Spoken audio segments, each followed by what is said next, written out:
Hello Taurus. Great to have you here. My name is Shona. Today's reading is a general love forecast for November 2025.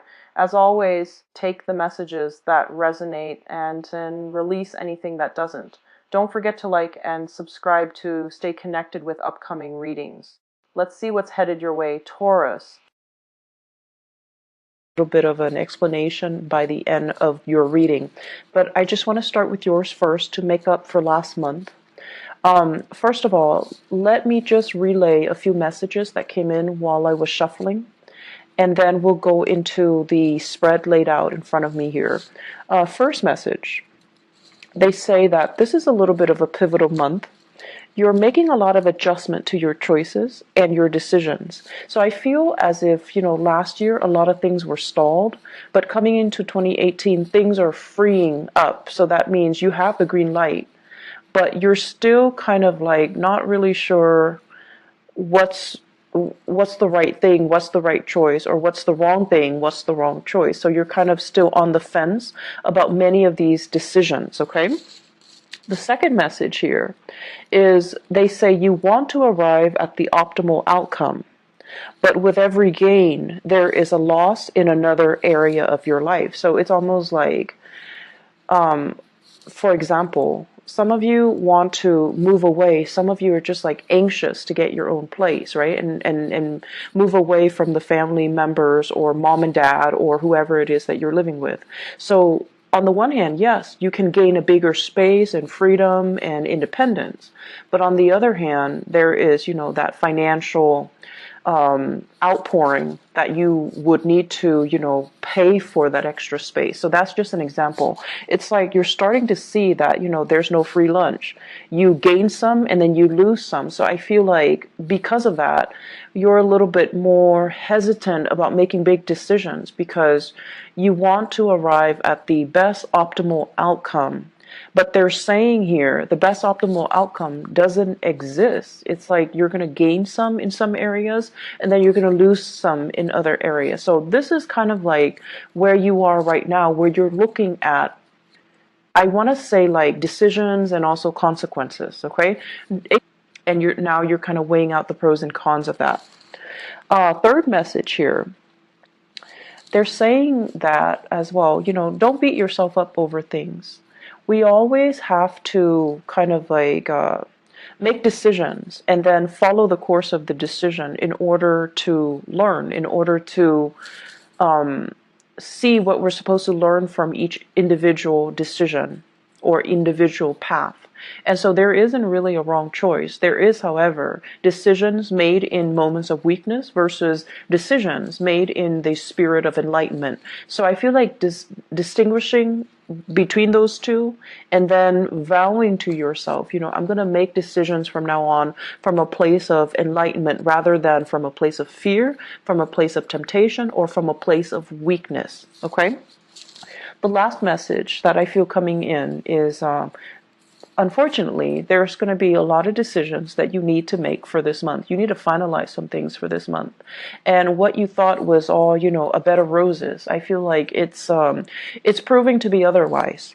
So where are you going to go and what are you going to do? And it's interesting because they keep mentioning go as in, I feel like a lot of it has to do with geographical location changes for many of you, and then they're saying to do as well. So I feel like that's going to be in terms of work and in terms of proactively making a decision first in your mind before talking about it with another person. So it's like they're saying like try to filter out people's opinions and don't let people's expectations interfere with this decision, okay? So those are the 4 messages. Let me just go into this reading here. So as you well know, this is the format, the layout that I used for last year, but let me just go over the way it works.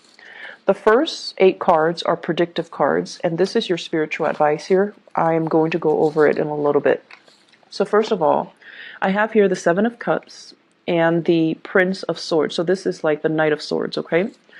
There is an air sign that we're dealing with here. This is an Aquarius, Gemini, or a Libra in your midst. And I feel like some of you have some mixed feelings about this person. On the one hand, this is somebody who is quite courageous, witty, quite intelligent. But I feel almost like in the past, they've said a lot of things or made a lot of decisions that they regret. And I also feel like there's a lot of talk here, but almost like a lack of follow through. And I feel for many of you, this is somebody that you're dealing with heavily. There is a strong sense of personal reliance on this person. It's almost like you rely on them to follow through with their end of the bargain. When they say something, you hold them to it. You kind of like, I guess, rely on them to follow through with their words, rely on them to give you all the information. So I feel like this is somebody who is a little bit hot-headed. They can as well. Very often they take charge of situations. You know, they're a little bit more on the impatient end. They take charge, they move things along.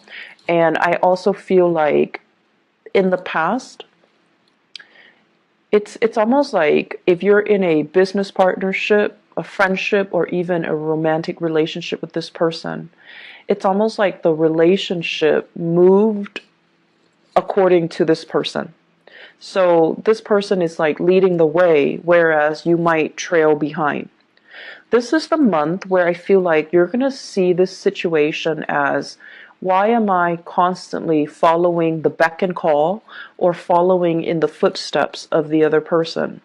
And the Seven of Cups comes up as well. It's almost like looking at somebody as the ideal fantasy, but then the reality starts to dawn on you that, why am I constantly following the other person? Why am I not taking charge of a situation? Where is my free will and where is my sense of agency? So I feel like you are questioning as well the contributions that this air sign is putting into your life. You're also reassessing whether or not they're telling you the truth or giving you some type of a pipe dream. And you're also questioning whether, in particular, if a business partnership with this person is going to come to fruition. So I feel like there are a lot of questions here that I feel like there are a lot of things that are coming up regarding this person for this month. And this person might be, like a fixture in your life for quite some time. But this is the month where you're going to be really, it's like analyzing everything they say and dissecting and taking apart, disseminating all the things that they're saying. And I feel like they might have good intentions, but they do seem to me to be a little bit forgetful, or to be a little bit like like not as reliable as you would like. Okay. The second two cards here, we have here the Hangman and the Death card. So this combination denotes to me having to wait on decisions from other people. It's almost feeling like putting our needs first, making sacrifices in order to appease another person. So that means putting your needs secondary to another person. When someone comes into the picture, and I feel like it could very well be that air sign, Aquarius, Gemini, or Libra, when they come into the picture, you kind of like drop everything that you're doing and then you cater to them.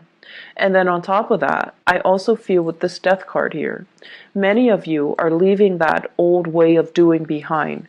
You're no longer putting your life on hold. You're making sacrifices so that you can move on ahead and not feel as if you are kind of like following along the whims of another person, rather than taking control of your life, or rather than doing what you prefer to do on your own. So I feel many of you towards, I want to say like the middle of this month, there will be major changes happening in your life. And I also feel there is movement. There's also like things that have been tied up, things that have been kind of held up, things that you were waiting on the decision of other people. You're going to get the green light, and you're definitely going to be able to know exactly which way you are forging ahead, okay? So the transition here happens, it seems to me, like around the middle of the month, or especially the reality starts to sink in, and decisions are discussed, decisions are made, and decisions are finalized. I also feel here, we have here the Ten of Cups and the Three of Wands.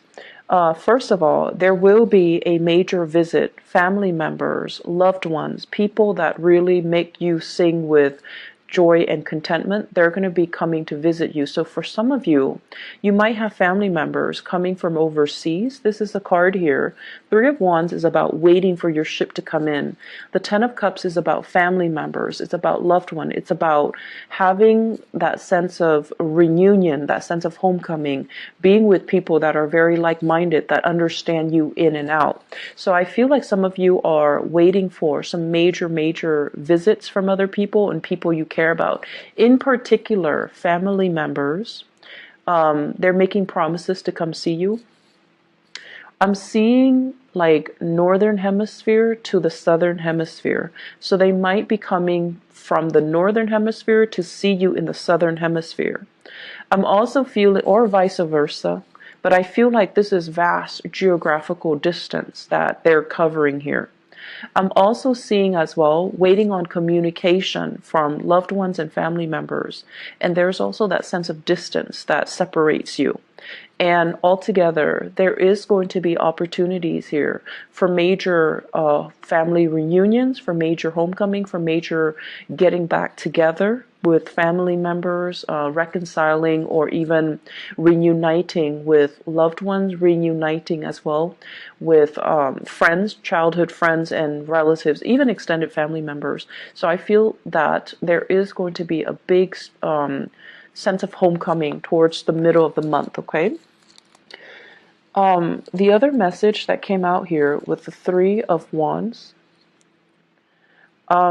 and I know this sounds a little bit strange, but I feel as if there is a health connotation here. Many of you are experiencing lower back pain. If that is the case, you need to do some, they're saying like doing some weights. I'm not a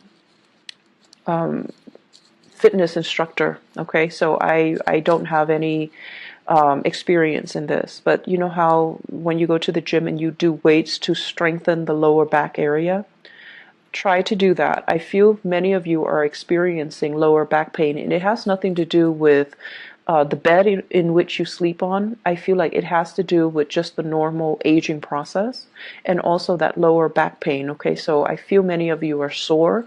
I'm also feeling many of you needing to do some heavy stretches. Taking the proper time to do stretches before you do any extensive or intensive workout routine.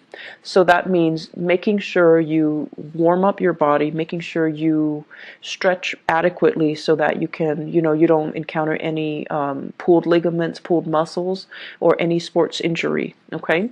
I especially feel as well the lower back area, so please be careful about that. Give me just a moment. There is another message that is coming in as well. I do see some home decor for some of you. Home decor, getting the house ready, maybe because you have guests coming in. I'm also feeling as well, if you are taking trips and you're near water, be careful about your things falling into the water, okay? So if you're going sightseeing or whatever it is. So that's what I'm getting here, and it's actually very rare that health situations come out here with this Three of Wands.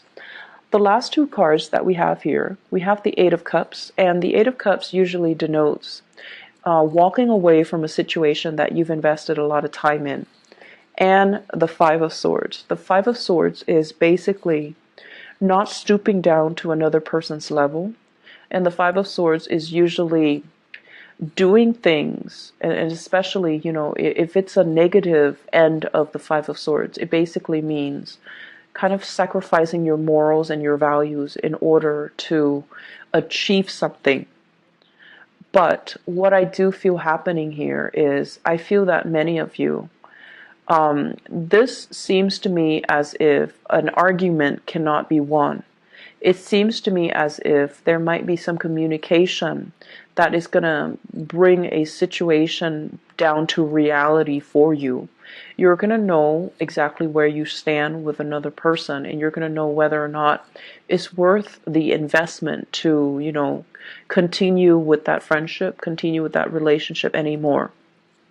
I'm also feeling as well, if there are harsh words, especially exchange between friends, then I feel that your family members are going to be the ones that will kind of come in and be that shoulder for you to rely on. And then I'm also feeling as well with this Eight of Cups, this is a situation where it's like nothing can be changed, nothing can be fixed, even though we've invested a lot of time in a situation. We know that we can't really continue the way that we have, and we're going to have to let people walk away if they choose not to reciprocate, or they choose not to stay in a relationship with us. So I do feel that this is a time where many of you are letting go of the control, and if the other person is not willing to be 100% on board, to be 100% committed, or to be 100% on the same page as you are, you're no longer forcing it, you're no longer controlling the situation. You're going to allow them to go, okay? Taurus, you are a fixed sign, and I feel like your energy plays out in a very similar manner to that of Aquarius and Leos. The other sign that's fixed is Scorpio, but I feel like it's very different with Scorpio. Scorpio is your opposite sign, so it's very different. The way that your energy manifests is that when you do things, you have a tendency to want to, like, okay, if I do this, what am I getting out of it? It's almost like wanting to control. It's wanting the outcome to be equivalent to the energy that you're putting in to do that work. So it's almost like, what am I getting out of it? And there's nothing wrong with it. You calculate things and you want to have the best optimal outcome. And I feel like for many of you, there might be situations where you have invested. It's like sunk cost, right? I've invested too much. If I were to leave now, I would forgo all of these initial investments. There's too much sunk cost that I cannot recoup. If I walk away now, I'm going to lose everything that I've put in. And so for many of you, you almost feel like it's not fair. You almost feel like maybe I should stay, that way I can recoup some loss. And I feel this is a situation where the longer we stay, the more dissatisfied we're going to be. And the longer we stay, the more we're going to lose out on a situation. So this is a big decision here that you're going to have to stay to really think about. Are you going to count the sunk cost, or are you going to be willing to just, okay, let it go? Material things can always be regained. I just need to move away from this for my own emotional well-being. So I feel like this is one of the major theme coming up too. It's like releasing something because emotionally it's better for you, rather than clinging on to it for that sense of security, even if emotionally you're so tired and you're just, you want to let it go. So in terms of the spiritual advice for you guys, so let me just talk about this. We have here the Lovers, choices, the Princess of Wands. And the Princess of Wands, this is like the Page of Wands, or the page of the page of, it's the Page of Wands in the traditional Rider-Waite deck. So the Princess of Wands and the Page of Wands are interchangeable. And we have here the Five of Pentacles. First of all, I don't read this as a person. I read this as, news messages, things that are coming in. Wands usually indicate something that really, really sparks our passion, something that is, very inspiring. It's very exciting. So I would say inspiring and exciting news, new projects that are in the works, or news about people wanting you to get on board with them, wanting you to form a partnership with them, or wanting you to be a part of their business, to be a part of their venture, to be a part of their entrepreneurial endeavor. What I feel happening is, if you're waiting for some type of a partnership offer, and for those of you, I feel like, law school people, law associates especially, I do see quite a few doctors and a few dentists. If you're waiting for that offer to be made, an associate at a law firm, at a dental practice, at a medical practice, I feel that the money situation is going to be a little bit tight, so they might not pay you the amount that you're hoping for. I also feel as well, for those of you waiting for that partnership offer from a job, or waiting for a financial offer from a company, or even a job offer, there is a little bit of contraction when it comes to the business aspect. So I feel almost as if the money just isn't there for them to make that final offer, or they're going to make an offer that is below your financial expectations. So whether or not you go ahead with it, I feel like whether or not you go ahead with it, it's still going to be a really it's still going to be a good endeavor, but financially they might not have the money to pay you the amount that you're worth, or the amount that you're asking for. And then further along the line, I feel like there's some contraction within that company. So getting promotion, getting recognized, getting noticed, getting, even being able to transfer laterally is going to be a little bit challenging for you. So they're saying here, the new offer might look all, shiny and sweet, and on the surface, it might feel very exciting, but you want to as well really flush out the details. Okay, really flush out the details, ask them questions, and make sure that they're not just selling you this pipe dream. Okay, so I hope that is helpful for you guys. Once again, we win some and we lose some. So I feel like, you might make a decision where it's going to guarantee a certain gain in one area of your life, and it's going to also create like a little bit of a loss in another area of your life. And that's just the way that, things work. We can't have it, 100% perfect all the time.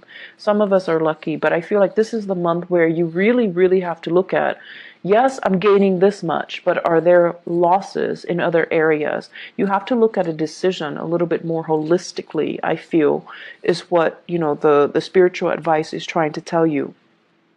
At the same time, I'm going to go into your love reading in a little bit, but what I do feel here is, I do feel many of you are grappling with a major decision here. Should I stay in this relationship? There might be third party interfering in your relationship, but you can still stay in it, and you can justify staying in it because you don't want to take that financial loss. So this is some major deep decisions that you're going to have to do some soul searching on. But I feel that overall, enough's enough. Okay, don't think about the sunk cost.